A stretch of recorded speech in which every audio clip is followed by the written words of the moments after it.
I want to start by saying to the people who will be watching this recording that it's part of our series of getting to know the participants in our focusing oriented relational community empowerment training, and just what all of us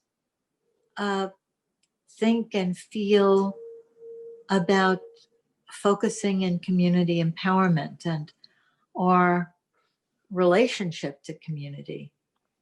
And you, Steve, and I have had some conversations about your feeling between worlds in terms of Israel and debates about that, and community and the desire to have real dialogue across difference and across lines of divide. Maybe I'd like to start with just telling us anything about yourself. I'm just beginning a grandfather journey. I have one new granddaughter who's about 6 weeks old and about to have either another granddaughter or a grandson, and within the next couple of weeks. It's been something that's been terribly important for me to become a grandfather. And about 6 or 7 years ago, I went through a serious health crisis, and I needed to formulate some reasons why I wanted to make sure that I lived, and so that was up there.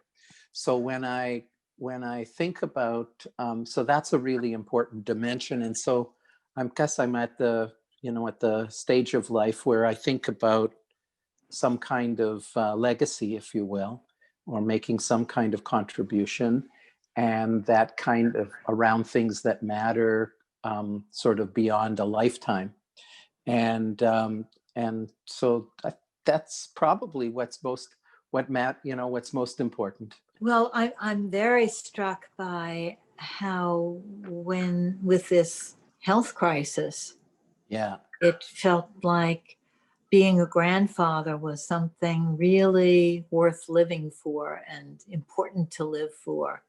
Mm-hmm. And that this time of life is a time of seeing, what's most important to pass on, to contribute to make an impact on.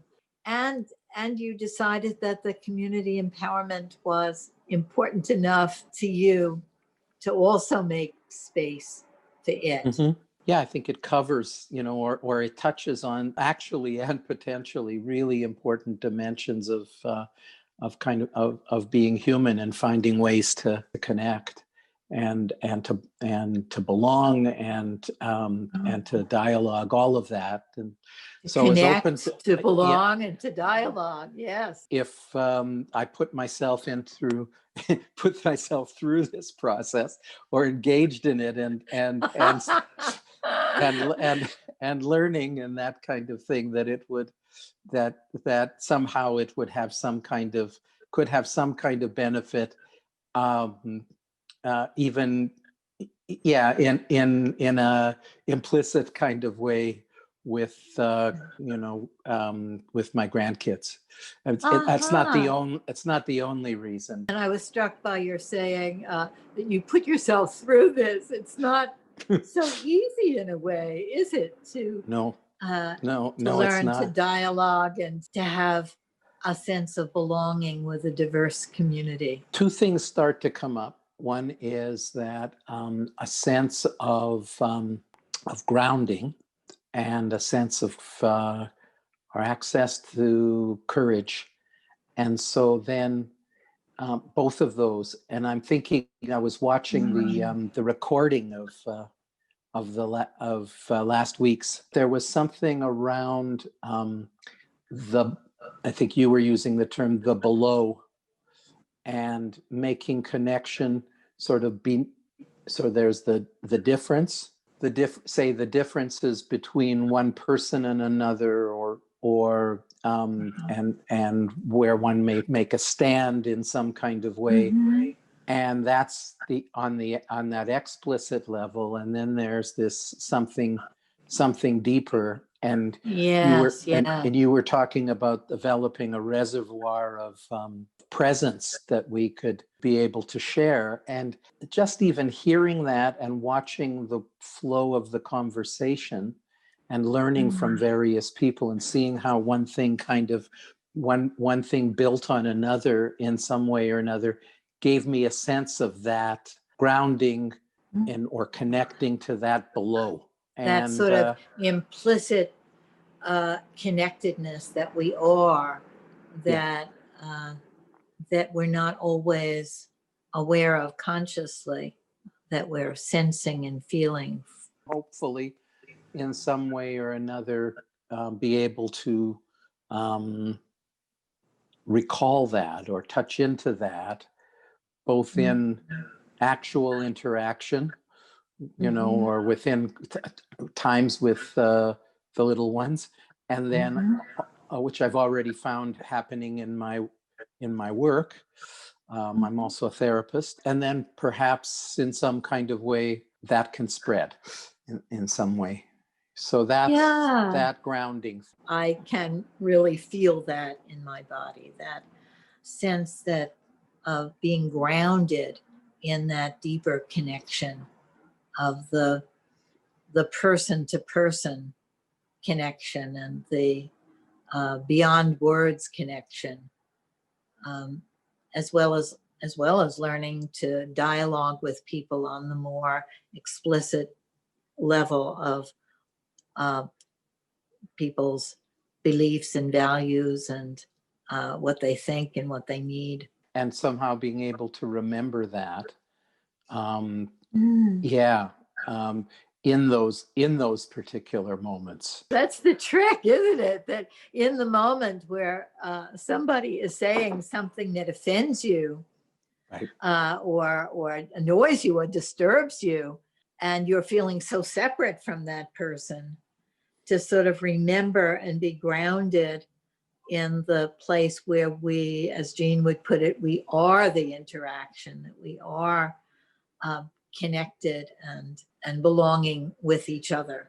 To be able to find that in those moments, as you're describing, of either annoyance or fear or anger or what insult, all of that kind of thing is tremendously important. I know how difficult around certain kinds of things that can be for me. So that when I talked about putting myself through this, as there is a kind of a certain level of fear and anxiety while we're in the group together and that kind of thing, and I think that it is in some way or another connected to, what if we talk about some things that really are core to me, and that I know that there will be disagreement of certain sorts, around, and so that would be in time, I think the development of courage. The challenge of community connection is the fear or dread of, what if they talk about something that's core and sacred to me in some way, and there's disagreement, or even worse than disagreement, dismissal, or I don't know, I got that from what you said. It's not just if they said I disagree, but if there's animosity toward something that's very precious to you. Thank you for using that word, because that's what was going through my head.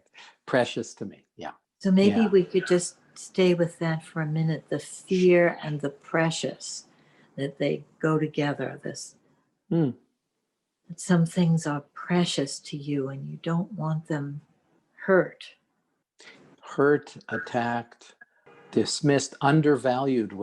Undervalued. Yeah, I can remember several years ago, I had a former supervisor who we really connected well with, and great affection and respect for, and all of that kind of thing. And it was during a time, well, I'll just say it. It was during a time in the early 2000s, around the Intifada in Israel, and during a time of of bombings and suicide bombings and that kind of thing that were going on, and all of that. And it became very clear to me just how important, how much I was affected by all of that. And anyway, I was talking and with over lunch with this dear friend who I need to get in touch with. It's been a little while, COVID wise, and there was he was coming at it from another angle. Back around 2005. I couldn't handle it. We stopped getting together for about a year. Not over there weren't words that were spoken particularly, and so it wasn't that kind of triggering, but I wasn't ready. And I needed to make a bridge conversation. I remember helping me to do that sometime afterwards. But yeah, it's being able to not have to take that kind of break. Would be very important to me. What was it about that felt undoable at that time? Was it a dismissal, or? I think what it was, maybe both, but I think what it was the it felt like a dismissal, not like that. It wasn't. Right. It didn't have that kind of sneery thing, but it was more. And this grew out of my focusing life. I'll explain a little more later. My people were really being hurt, and during that time, and living with those fears, and having cousins, and and dear people, and uncles, and uncle and aunt, and all of that stuff, and even actually at one point a son living there, and there was something that was missing in terms of a sense of an empathy for what that might be like for this guy who doesn't live in Israel, but who's Jewish and is connected. So that didn't happen. And so that was hurtful. And when I think back on it, I would think that the person just, I didn't express what was cooking for me. I didn't express about the person below my opinion. I was, at that point, perhaps what I was looking for was a certain kind of, I get it and you're right. Expectation of, I get it and you're right, I'm on your side. That's it. And that you weren't expressing the deep, felt sense, underlying feeling of hurt. Your people were being hurt, that he might have been able to be empathic to, and he wasn't able to sort of find that himself. So there was this gap, the gap of the underneath, of what I was calling the underneath. And actually, it's very interesting when you said he wasn't able to find that. He's disconnected in some significant ways from his community heritage. So then, because of whatever led him to disconnect there, he may not have had that same, he may not have been able to find identification with something like, oh, I could get how, I've got how you could feel about your family. That kind of thing. And so I think that may have been part of what was going on there from his vantage point. But from mine, I don't know that I didn't know how well, I was too hurt and triggered about the whole thing that I couldn't calmly go downstairs Yes, and be able to express what it might mean personally. An instance of this hope that the community empowerment training could give you courage or skills or something in those moments to be able to find the feelings that you're having rather than just the positions that you and the other person are speaking from or something. To be able to calm and find it in order to be able to go below, the position might be the first doorway, and then you go further and then begin to share. One of the things that you've talked about has been the importance of listening to oneself. And we talked a lot about that in the last week's group, and the listening to oneself and how that can help that to happen. And I like that very much because it's we can talk about what happened to me as I in those triggered moments as being dysregulated, and it's true. Yes. It's true. I would move. There is this regulation, but there's something that I find very valuable about thinking about listening to oneself as well, and hearing and understanding. Yes. As a way that brings regulation, and it's more personal than doing deep breathing. When you're triggered and dysregulated, one loses oneself. And then that returning to yourself, listening to yourself. The image that I have as you're saying that is that it's pushing the pause button in some way. And so then there's the two selves. So there's a younger, more vulnerable self in some kind of way, and that's also connected to one's larger self. And I think people were talking about that last week as well. Yeah. So then going in and listening to the vulnerable one who got triggered either in this or this, in the doing of that kind of thing, it also helps link to the bigger one inside, or the maybe that's not a good way to say it, but it's the larger that includes the little one.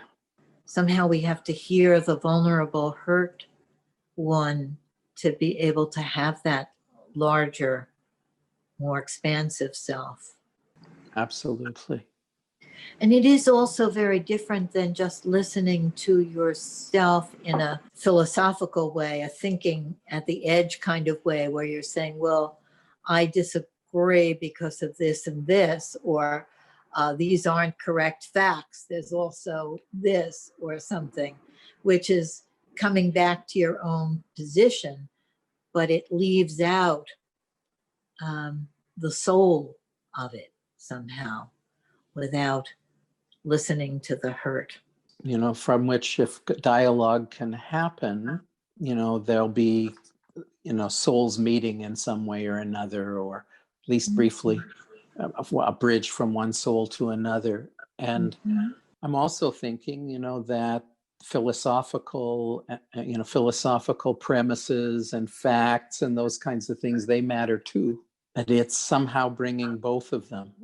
I think that the way that Jean would think about it is that the philosophical premises and the facts, the logic, the positions are in relation to the implicit soul, deeper, more vulnerable, more feelingful place, like this zigzag, and they have to be connected, that the facts and the positions are soulless without the deep experience of one's personhood and one's feelings.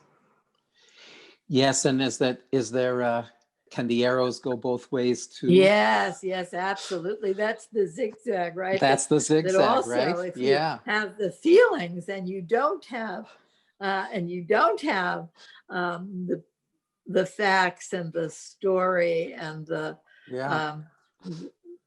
the ways of thinking logically, that also can be very difficult to communicate. So I think Yeah. what we've talked about so far is probably, it's touching on where my biggest sense of vulnerability was in coming into this. More, other personal kinds of issues and my own complexities and things like that, that I bring with me. But this is probably the bigger one, and for me, and it's sort of parallel, I guess, to what happened in our first meeting or our second meeting on the 4th of November, Yes. and that kind of thing. So where people carry very, very deep personal kinds of feelings and opinions and all of that. And the biggest vulnerability is when people are triggered and vehement, the feeling of something precious to you being trampled or. Absolutely. And in the past I had a couple of experiences that, sadly in the focusing world and at a couple of internationals that I attended, and vehemence was part of what was there. Yeah, tell us about that more, because that seems like a kind of instance of this, what you're calling fright, this vulnerability. Well, fright and fight. Fight. Yeah, my way of reacting to it was pull away and in some way or another kept going with focusing. That never stopped, but in some way or another, my idealized sense of the community got shattered. It got shook, and so I distanced in some fashion or another. Wow.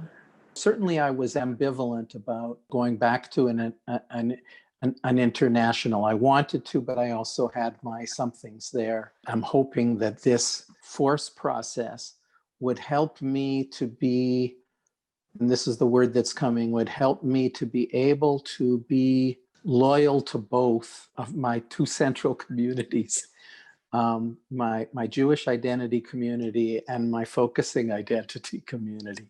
And I don't want to have to choose. And I had some beautiful experiences in the first international that I went to. There was, near the end of it, people from all different cultures and people who didn't speak the same language. Yes. And we got in, we connected at that implicit level. We'd found core humanity. There had been some other things that had taken place that were rough, but there was that sense of potential that was there. So I don't want to, I know it's challenging, and I know maybe I idealized it, and didn't see the differences that could happen, and human beings getting triggered and all that kind of thing. Sounds what you're saying is that there was this beautiful coming together. Your family, Jewish community, tradition, identity, and the focusing world.